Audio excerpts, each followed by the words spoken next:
सनातन धरोहर, हमारी संस्कृति, हमारी विरासत।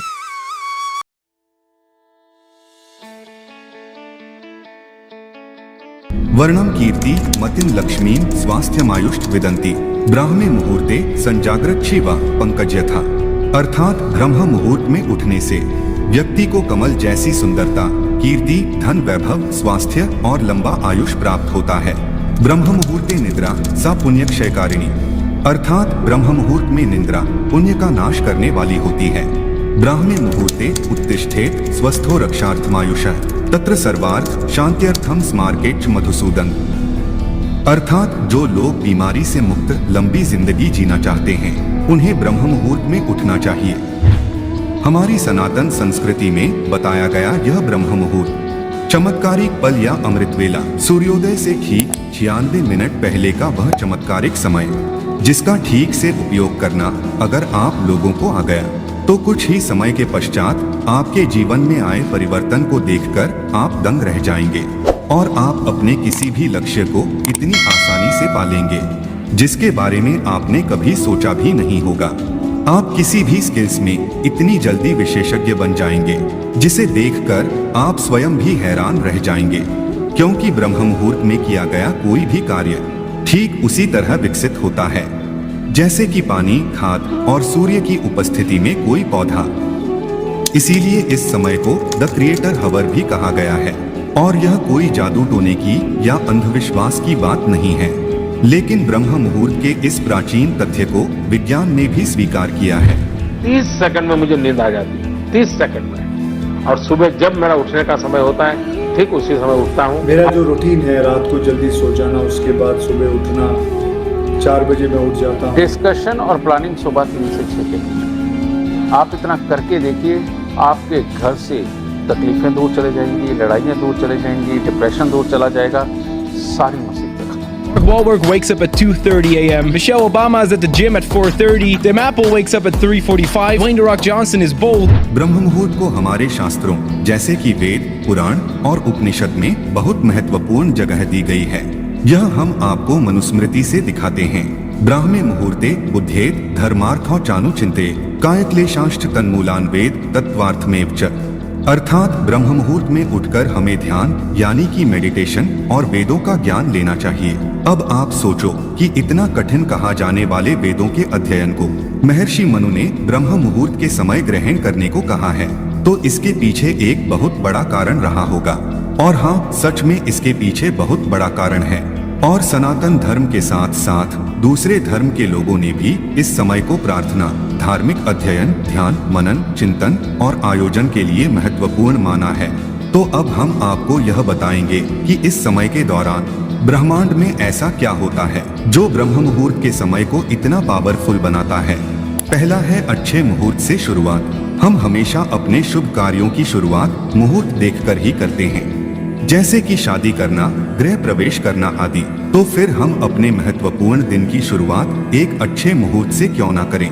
लेकिन मुहूर्त किसे कहा जाता है? एक मुहूर्त 2 घड़ी का होता है।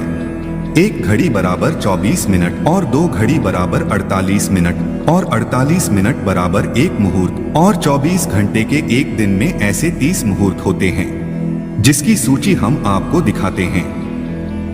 इसमें 29वें क्रम का मुहूर्त है ब्रह्म मुहूर्त। और ज्ञान प्राप्ति के लिए, ब्रह्म प्राप्ति के लिए, लक्ष्य प्राप्ति के लिए और अपने सर्वांगीण विकास के लिए यह ब्रह्म मुहूर्त बहुत ही अनुकूल समय है। आपका लक्ष्य चाहे कुछ भी हो, लेकिन उसे प्राप्त करने के लिए आपको चाहिए एकाग्रता, कंसंट्रेशन, जिसमें आपको कोई भी अंदरूनी या बाहरी चीज विचलित ना करे। और ऐसी एकाग्रता में, पूरे लय में, स्टेट ऑफ फ्लो में आप जो भी कार्य करेंगे वह कार्य एक्स्ट्रा ऑर्डिनरी होगा। और इसी एकाग्रता के लिए योगी और मुनि लोग एकांत की तलाश में पहाड़ों की गुफाओं में चले जाते हैं। लेकिन हम संसारियों के लिए परमात्मा ने एक ऐसा समय दिया है जिसमें पूरा ब्रह्मांड लक्ष्य प्राप्ति में हमारी मदद करता है, और वह है ब्रह्म मुहूर्त। तो आइए जानते हैं कि ब्रह्म मुहूर्त हमारी कैसे मदद करता है। सनातन धर्म एक वैज्ञानिक जीवन पद्धति है और इस पद्धति में बताया गया है कि शाम का 6 से 9 का समय रुद्र काल है जिसमें कभी भी सोना नहीं चाहिए। 9 से 12 बजे का समय है राक्षस काल, जिसमें हमें किसी भी हालत में जगे हुए नहीं होना चाहिए। 12 से 3 बजे का समय है गंधर्व काल, जिसमें हमें गहरी नींद आती है। और 3 से 6 बजे मनोहर काल के दौरान हमें हर हालत में बिस्तर छोड़ देना चाहिए, क्योंकि मनोहर काल के दौरान हमारे इस यूनिवर्स में कॉस्मिक एनर्जी यानी कि विश्व शक्ति का संचार सबसे ज्यादा होता है। और इस दौरान किया गया मेडिटेशन इतना पावरफुल होता है कि आपको कुछ दिनों के अंदर ही स्पेशल एक्सपीरियंस शुरू होने लगेंगे। आपकी विश्व शक्ति का लेवल इतना बढ़ जाएगा कि आप अपने कॉन्शियसनेस इंटेलिजेंट में इसका असर देखने लगेंगे। और ज्यादा से ज्यादा कॉस्मिक एनर्जी पाने के लिए साधु योगी ब्रह्म मुहूर्त के दौरान मेडिटेशन करते हैं। अब ऐसा बिल्कुल नहीं कि कॉस्मिक एनर्जी पाने के लिए आपको मेडिटेशन ही करना जरूरी है, बिल्कुल नहीं। अगर इस समय के दौरान कंसंट्रेशन के साथ किया गया कोई भी काम, चाहे वह पढ़ाई हो, प्लानिंग हो या मेडिटेशन हो या कुछ भी हो, उस काम के रिजल्ट आपको एक्स्ट्राऑर्डिनरी ही मिलेंगे। कॉस्मिक एनर्जी के बाद ब्रह्मांड हमें दूसरी चीज देता है, न्यूनतम ध्वनि प्रदूषण। क्या आप जानते हैं कि तेज आवाज का आपके दिमाग पर क्या असर पड़ता है? अगर नहीं जानते तो आज जान लीजिए। हमारे आसपास की आवाजें हमारे ब्लड प्रेशर को इंक्रीज करती है, जिससे दिमाग ठीक तरह से कंसंट्रेट और फोकस नहीं कर पाता।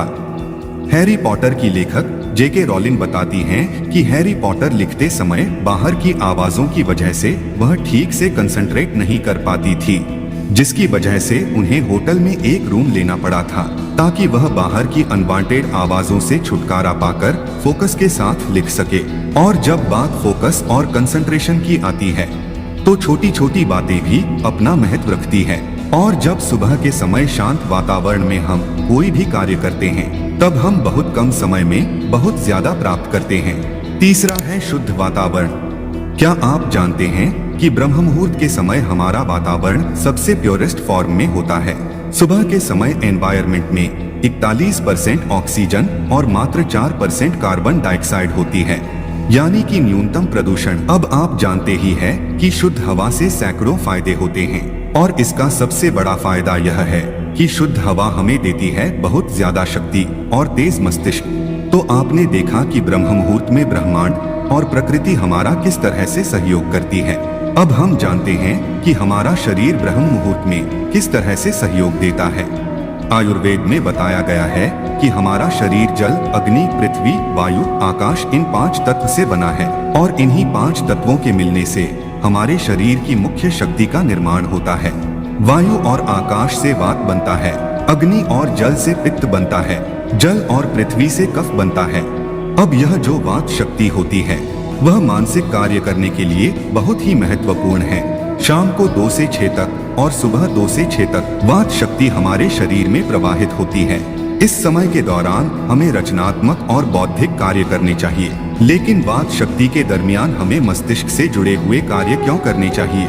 तो यह जो वात शक्ति होती है वह हमारे शरीर के एक ऐसे चक्र से जुड़ी हुई है जो आध्यात्मिक चेतना को बढ़ाता है, जो हमारी भावनाओं को भक्ति, शुद्ध ईश्वर प्रेम और निष्ठा की ओर मोड़ता है, जिसका प्रतीक हिरण है, जो अत्यधिक ध्यान देने और चौकन्नेपन का बोधक है।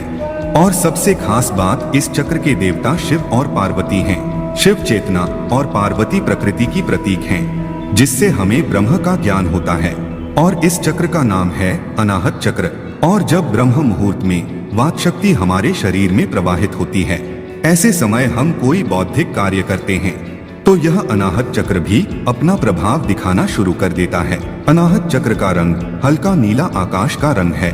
अनाहत का समान रूप तत्व वायु है। वायु प्रतीक है स्वतंत्रता और फैलाव का, और आकाश प्रतीक है अनंतता का, जो हमारी रचनात्मकता को, हमारे ज्ञान को अनंत तक फैलाने में मदद करता है। अनाहत चक्र से उदय होने वाली दूसरी शक्ति संकल्प शक्ति है, जो इच्छा पूर्ति की शक्ति है। आपका अनाहत चक्र जितना अधिक शुद्ध होगा उतनी ही शीघ्रता से आपकी इच्छा पूरी होगी। अच्छी गहरी नींद के बाद ब्रह्म मुहूर्त में मस्तिष्क अपेक्षाकृत ज्यादा शांत और क्रियाशील होता है। यह एक ऐसा समय है जब ब्रह्मांड और हमारा शरीर दोनों ही सकारात्मक ऊर्जा से भरपूर होते हैं। हमारा शरीर प्रकृति के बनाए नियमों के अनुसार चलना चाहिए। पानी में भी जब हम पानी की धारा के साथ तैरते हैं तो आसानी से तैर पाते हैं, और धारा के विपरीत दिशा में तैरेंगे तो तैरने में काफी ज्यादा जोर लगाना पड़ेगा। तो इसलिए हमारे ऋषि मुनियों ने बौद्धिक और मानसिक कार्य को करने के लिए ब्रह्म मुहूर्त में उठने की और उठकर जागृत होने की सलाह दी है। प्रकृति आपका साथ दे रही है, आपका शरीर भी आपका साथ दे रहा है, बस आपको जरूरत है प्रकृति और शरीर को साथ देने की। मित्रों, आपको हमारी यह प्रस्तुति पसंद आई है तो कमेंट में हर हर महादेव जरूर लिखें और लाइक भी अवश्य करें। धन्यवाद।